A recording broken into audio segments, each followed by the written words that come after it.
Assalamualaikum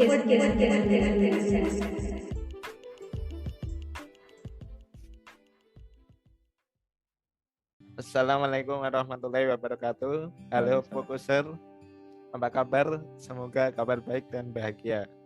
Kali ini di podcast KMNU Pusat episode ke-6 akan membahas mengenai perkembangan Thariqah dan peran Thariqah di kalangan anak muda.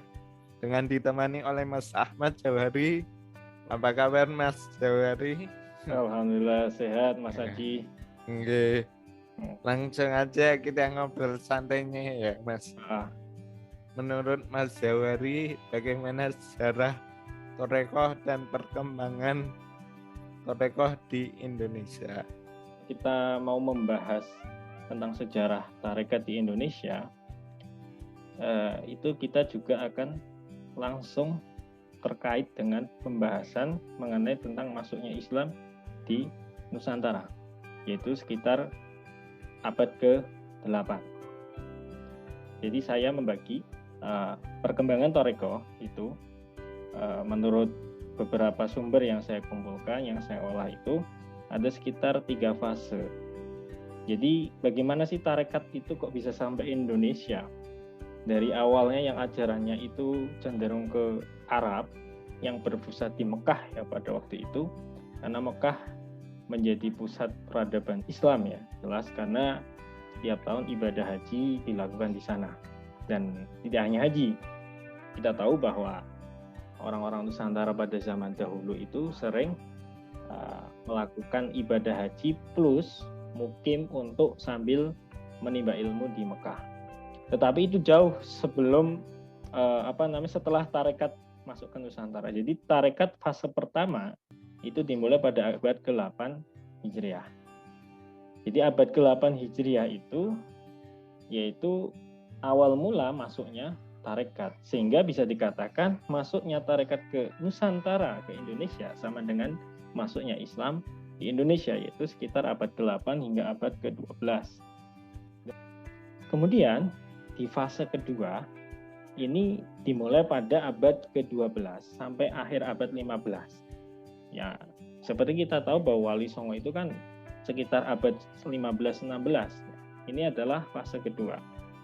Dan di sini mulai Islam menyebar ke seluruh Nusantara. Karena pada waktu itu Islam awalnya hanya masuk melalui pintu paling barat dari Nusantara, yaitu melalui Singkil ya di Aceh. Ya, jadi di situ mulai ada penyebaran Islam. Tapi riset yang dilakukan oleh Pak Oman Fatur Rahman itu, beliau mengatakan bahwa tarekat Satoriyah itu dibawa ke Jawa oleh Syekh Abdul Muhyi Pamijahan, yang diawali dengan Syekh Abdul Muhyi belajar ke Abdul Rauf Singkil, yang orang Singkil itu. Ya, disitulah ada persebaran tarekat sampai ke Jogja, sampai ke Magelang, hingga sampai ke Jawa Timur.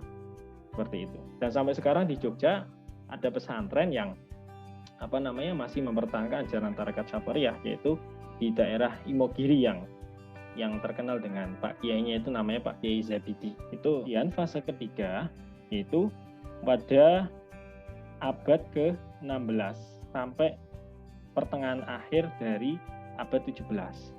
Nah, disinilah mulai tarekat punya banyak afiliasi, ada Satoriyah, kemudian ada Qadiriyah, wa Naqsyabandiyah, kemudian ada Rifaiyah, kemudian ada Alawiyah dan lain-lain.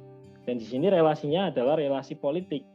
Dalam arti waktu itu Kerajaan Ottoman sedang melakukan ekspansi besar-besaran karena sedang ada perang kan waktu itu, dinasti Ottoman. Ya. Dan kemudian orang-orang Haromain juga mulai membuka banyak majelis-majelis keilmuan, sehingga orang-orang di Nusantara banyak belajar ke sana. Seperti yang kita kenal kayak Mbah Hasyim Asy'ari, ya, pendiri NU Hadratus Syah itu belajar ke Mekah.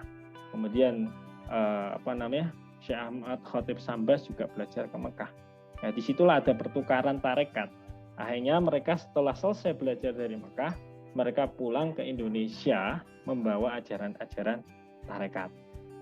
Apa sih tarekat itu? Tarekat itu sebenarnya ada yang mengatakan, kayak semacam riset yang dilakukan oleh Pak Endang Turmendi, mengatakan bahwa NU itu bisa dikatakan sebagai organisasi tarekat. Kenapa? Karena tarekat pada waktu itu diidentikan dengan akulturasi budaya. Islam datang ke daerah yang tidak Islam, kemudian ada tradisi yang berbeda, tetapi tradisi berbeda itu tidak lantas dihabisi, tapi diambil kemanfaatannya. Dan itulah yang kemudian dikenal dengan prinsip al-muhafadzatu 'alal qadimi sholih wal akhdhu bil jadidil aslah. Jadi kita mengambil tradisi-tradisi atau mempertahankan tradisi-tradisi yang baik dan melakukan inovasi-inovasi terhadap tradisi yang lebih baik, seperti itu. Itu fase tarekat yang saya tangkap dari beberapa sumber yang telah saya kumpulkan. Kemudian menariknya, orientasi gerakan tarekat di Nusantara ini berbeda, Mas. Jadi saya itu membaca beberapa literatur itu tentang sejarah tarekat ya khususnya. Itu ada dinamika peran tarekat. Sebagai contoh gini, saya membagi itu menjadi tiga peran. Pertama itu adalah peran politik menjadi akomodasi dari negara atau kerajaan, yaitu di masa kerajaan-kerajaan Islam di Nusantara. Seperti kita tahu ada kerajaan Samudra Pasai, kemudian ada kerajaan Aceh, kerajaan Mataram, kerajaan Banten, dan lain sebagainya. Lalu kemudian dinamika peran yang kedua yaitu tarekat itu menjadi gerakan perlawanan, gerakan pemberontakan. Ya, otomatis jelas sekali pemberontakan dilakukan untuk mengusir penjajah, yaitu penjajah Belanda. Kemudian yang ketiga adalah gerakan tarekat menjadi gerakan politik nasional, yaitu dimulai ketika Orde Baru, setelah fase kemerdekaan. Saya menjadi partner, menjadi penyokong kekuatan kerajaan-kerajaan Islam. Kemudian peran kedua yaitu tarekat berubah dari yang tadinya pro terhadap kerajaan-kerajaan tertentu, kemudian melakukan beberapa pemberontakan. Karena ternyata kerajaan-kerajaan ini banyak sudah dipengaruhi oleh Belanda. Sehingga mereka akhirnya lepas dan mereka melakukan gerakan underground lah kalau bahasa sekarang, gerakan yang independen untuk melakukan pemberontakan. Yang pertama misalnya saya mencatat itu di Banten. Di Banten itu gerakan Tarekat Qadiriyah Naqsyabandiyah yang dipimpin oleh Haji Marzuki itu melakukan perlawanan terhadap Belanda di tahun 1888 yang terkenal dengan pemberontakan petani Banten ya kalau nggak salah. Itu Mas. Nggih. Jadi dari cerita tersebut tarekat itu atau tarekat itu sifatnya fleksibel ya, di mana satu dulu menjadi bersahabat dengan kerajaan, yang kedua fase kedua menjadi pemberontak dari kerajaan, yang ketiga itu menjadi pro kepada pemerintah. Kemudian yang kedua ini Mas, bagaimana perkembangan tarekat atau tarekat di kalangan anak muda itu seperti apa Mas? Kalau tarekat di anak muda, saya nggak tahu ya. Dalam arti gini, tarekat di anak muda itu paling terkenal kan sekarang itu adalah Matan ya, gerakan Matan, mahasiswa dari Tarekat Al-Mu'tabaroh Nahdliyah, yang kita kenal bahwa itu dibawa oleh Habib Lutfi Nur Habib ya. Dan menurut saya gerakan tarekat anak muda ini muncul ketika mulai banyak mahasiswa-mahasiswa khususnya anak muda secara umum itu mulai bergabung ke dalam gerakan-gerakan radikal. Yang kita kenal dengan gerakan, apa sih definisi gerakan radikal dari tadi disebut? Itu adalah gerakan yang ingin mengkampanyekan gagasan formalisasi syariah. Yaitu bahwa negara ini harus Islam, dusturnya juga harus Islam, semua sistem yang dipakai harus Islam. Dan Islam oleh mereka diasosiasikan dengan Timur Tengah atau Arab. Seperti itu. Dan gencar ini setelah banyak mahasiswa terlibat dalam gerakan-gerakan radikal, kemudian kasus-kasus bom bunuh diri semakin meningkat, muncullah Matan itu sebagai representasi dari gerakan anak muda yang masuk dalam deradikalisasi, mengurangi radikalisme agama melalui cara-cara tasawuf atau cara-cara tarekat Apa sih cara tarekat itu? Yaitu kita diajarkan untuk melihat sesuatu itu jangan melalui bungkusnya. Belum tentu yang jenggotan panjang, kemudian yang pakai cadar itu radikal. Belum tentu juga yang sarungan itu mesti moderat. Dulu kan Gus Mus pernah menulis puisi bahwa kadang kita melihat orang sarungan pecinan itu bukan santri, tapi orang yang sedang main judi. Iya kan? Betul. Terus kayak misalnya di film Piki ya, kalau suka nonton film itu, di film Piki itu kan juga dulu dibahas itu bahwa penampilan seseorang itu tidak selalu mengidentikan dengan agamanya. Karena dulu di film Piki kan dites itu. Orang Sikh misalnya dikasih pakaian Katolik, yang orang Islam dikasih pakaian Hindu, dan orang Sikhnya dikasih pakaian Katolik Kristen. Ternyata ketika disuruh nilai, dia menilai berdasarkan pakaiannya. Berarti sebenarnya kita itu nilai seseorang itu berdasarkan pakaiannya atau berdasarkan substansi orang itu. Dan tarekat mengajarkan bahwa kita disuruh melihat seseorang berdasarkan isinya, berdasarkan substansi dari orang. Makanya dari ori bahwa orang tarekat itu kan semua pandangannya itu dikembalikan, diasosiasikan dengan Allah Subhanahu wa taala. Melihat sesuatu itu gambarannya Allah. Melihat orang gambarannya Allah, melihat orang yang lain gambarannya Allah, melihat apapun itu akan kembali ke Allah. Otomatis ketika kita melihat orang yang berbeda seperti kisah Najmuddin Aulia, itu juga kita akan mengembalikan itu semua kepada Allah. Sehingga sekat-sekat perbedaan ini menjadi hilang.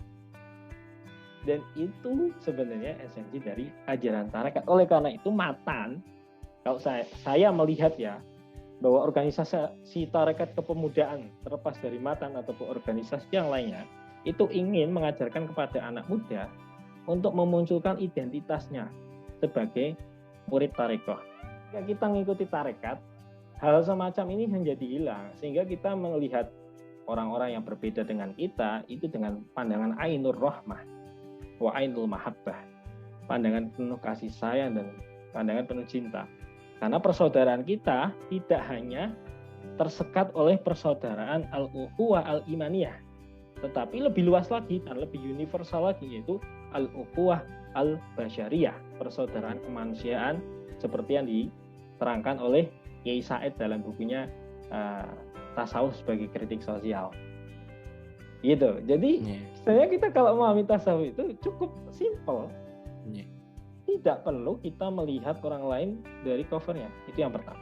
Terus yang kedua, ketika kita mengikuti tasawuf, kita akan mengikuti akhlaknya para guru-guru kita. Otomatis para guru kita ngikut gurunya lagi, ngikut gurunya lagi sampai seterusnya kepada Rasulullah SAW. Rasulullah selalu melihat umatnya dengan pandangan penuh kasih sayang, terlepas dari apapun perbedaannya, agamanya. Bahkan Kanjeng Nabi sering mengatakan kepada sahabat bahwa ketika ada tawanan perang yang kafir, itu diperlakukan selayaknya dia sebagai manusia. Bahkan di beberapa sirah, di beberapa kajian-kajian sejarah itu dikatakan bahwa ketika ada tawanan yang kafir ditawan oleh orang muslim, mereka malah disuruh ngajar, menularkan ilmunya. Kayak contoh lah, misalnya beberapa taktik perang itu kan didapat dari orang-orang Persia, obat-obatan juga gitu. Jadi mereka diambil manfaatnya, dimanusiakan. Karena Kanjeng Nabi tidak suka melakukan manusia tidak selayaknya sebagai manusia. Nah, itulah esensi dari tarekat. Karena tarekat kan konteksnya adalah acaranya al-istima' ila syaikhit tariqah. Mendengarkan ajarannya guru-guru tarekat. Bahkan kita misalnya, jenengan udah pernah baiat belum, Mas? Kalau saya ikutnya yang Satoriah, Mas. Satoriah di mana? Kiriloyo? Di Gunung Kidul, daerah Gunung Kidul. Oh, Gunung Kidul. Ya kalau misalnya jenengan pernah ikut baiat kan mesti disumpah ya untuk melakukan apa ya istilahnya itu mengikuti ajarannya guru. Guru ngomong apa, kita ngikuti. Seperti itu. Bahkan dalam tradisi tarekat Naqsyabandiyah yang saya tahu itu ada ajaran muraqabah. Jadi kita membayangkan wajah guru sambil zikir Allah Allah Allah Allah gitu. Itu untuk meningkatkan keterikatan kita dengan guru. Sehingga ketika kita ikut tarekat harusnya kita dengan orang lain itu semakin menghormati gitu ya. Tapi nyatanya kontestasi antar tarekat ini tinggi, Mas. Saya sering mendengar atau menangkap cerita dari orang-orang sekitar saya bahwa ketika dia berafiliasi tarekat A, dia akan menjelek-jelekan tarekat B.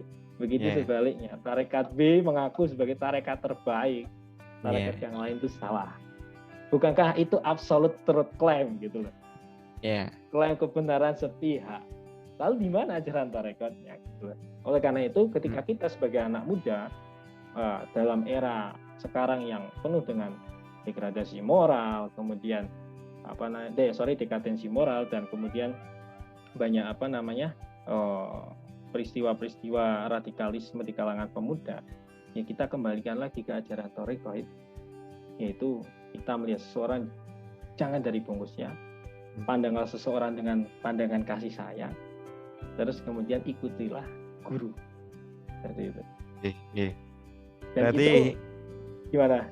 Berarti titik poinnya itu pada kejelian personalitas dalam melihat suatu hal, maksudnya melihat manusianya, melihat sekitarnya, bahwa semuanya merujuknya kepada Allah Ta'ala, begitu gimana? Iya, ya itu hak tarekat, karena kita semuanya itu fana itu, Mas. Pertanyaan selanjutnya nih, Mas, bagaimana tarekat menyikapi tergerusnya moral di kalangan anak muda? Nah, ini kan sangat berkaitan dengan yang hal tadi. Ya, kalau berkaitan dengan tergerusnya moral anak muda, itu seperti yang saya singgung tadi, bahwa kita hidup di era ultramodernis ya, dalam arti kita semakin dijauhkan dengan tradisi-tradisi agama. Seakan-akan yang religius itu kuno, yang sekuler itu keren, gitu kan.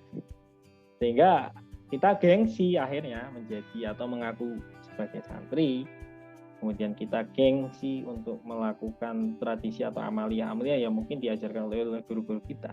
Peran tarekat di sini menurut saya itu menjaga atmosfer kita, mempertegas identitas kita sebagai seorang santri atau murid tarekat atau murid dari guru-guru kita.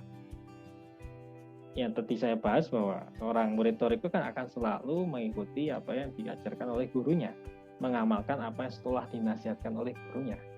Dan disitulah menurut saya itu benteng kuat anak muda ketika mereka berada dimanapun. Adanya tarekat, kita jadi ingat, misalnya kalau udah baiat kan harus melakukan wirid-wirid tertentu, ya kan, kemudian melakukan hubungan menjalin hubungan silaturahmi terus-menerus dengan mursyid kita, kemudian juga selalu memperbaiki diri, ya kan, harus meningkatkan kualitas diri kan, kalau kita setelah baiat kan harus seperti itu. Nah, itu menurut saya itu peran yang sangat signifikan untuk menanggulangi kemerosotan moral. Dan bagi saya itu juga sebagai benteng. Karena kenapa sebagai benteng? Contohnya, saya banyak mendengar cerita, Mas, ketika ada seorang mahasiswa baru kemudian masuk ke kampus tertentu, itu dia akan diperebutkan oleh beberapa orang atau komunitas. Ayo kamu ikut aku aja, kamu ikut aku aja, kamu ikut aku aja, dengan iming-iming yang macam-macam. Misalnya ada kos atau rumah kontrakan, rumah tahfidz, ya, dia fasilitasnya begini. Sementara dia tidak punya basic, tidak pernah belajar tarekat, tidak pernah nyantri lah katakan, nggak punya basic, otomatis dia ingin baik kan, itu kan secara baik kan, baik. Tapi kemudian karena dia nggak punya benteng, akhirnya dia ikut-ikutan dengan ajaran-ajaran yang sangat berbeda dengan ajaran orang tuanya, ajaran guru-gurunya. Tapi ketika dia punya benteng, dia punya jaringan. Dan bagi saya, dengan masuk tarekat itu adalah membentuk jaringan sosial baru.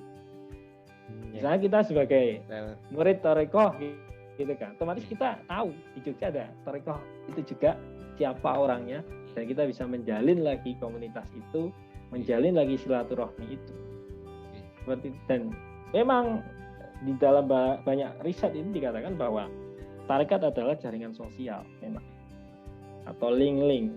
Kenapa kok dulu tarekat bisa melakukan perlawanan pemberontakan kepada Belanda dengan begitu besar? Ya karena jaringan-jaringan itu. Para murid terkumpul dan kemudian guru memberikan fatwa jihad, sudah pecahlah perang. Dan itu intinya tarekat itu merupakan benteng diri dari pergolakan dunia itu lautan, dan kita perlu kapal penyelamatan untuk kita selamat ke negeri akhirat seperti itu. Nah, untuk pertanyaan yang terakhir Mas, ini buat pesan-pesan kalangan anak muda biar tertarik ikut tarekat itu seperti apa Mas pesan-pesannya? Pesan saya untuk teman-teman pemuda, secara empirik ya, saya mengalami sendiri ketika dulu sebelum mendalami atau mengaktifkan diri sebagai murid tarekat. Dulu saya ikut tarekat tapi tidak terlalu aktif. Tapi sekarang saya aktif, dalam arti ya semua auratnya dibaca, kemudian wirid-wiridnya dilakoni, itu rasanya beda. Kita lebih menemukan ketenangan diri. Kemudian ketika ada masalah, itu problem solvernya itu menjadi mudah, tidak gampang galau. Kalau anak muda kan rawan galau biasanya. Ya itu. Jadi kalau pengen selamat jiwa, kemudian sehat pikirannya, psikologisnya juga sehat, ikutlah tarekat, karena itu sebagai rantai yang cukup cukup mudah untuk menyambungkan diri kita dengan para wali, para kiai, dan para nabi. Karena ketika kita disuruh nyambung rantai dengan belajar kan susah, belajar agama gitu kan, mumet lah, harus baca kitab, harus nyantri sekian tahun. Tapi kalau lewat tarekat, kita hanya dibekali wirid yang bisa dilakukan, dan itu fleksibel. Dan sekarang banyak tarekat yang menyesuaikan diri dengan pergolakan modern, zaman modern. Jadi amalannya nggak terlalu banyak. Zaman dulu kan orang melakukan tarekat itu harus tirakat, harus kolwat, kemudian wiridannya itu membuat kita itu nggak mau ninggalin sajadah gitu. Ketelane wirid terus ya, lo kapan kerjone gitu kan. Kalau sekarang kan bisa disesuaikan. Jadi seorang mursyid sekarang bisa memformulakan kembali wirid-wirid yang cukup simpel, bisa dilakukan oleh orang-orang yang mobilitasnya banyak, seperti itu. Dan bagi saya nggak ada salahnya anak muda ikut tarekat gitu. Terus. Ya, ini saya malah seperti kayak mendengarkan pengajian tentang tarekat dari Mas Jawari, tapi ya berisi banget karena saya juga merasakan sebagai pengamal tarekat itu juga menjadi benteng di Mas Jawari. Ilmunya sangat bermanfaat ini ya, semoga teman-teman Pokusar juga tertarik lah atau ikut bergabung lah di dalam tarekat tersebut. Saya mohon maaf. Wassalamualaikum warahmatullahi wabarakatuh.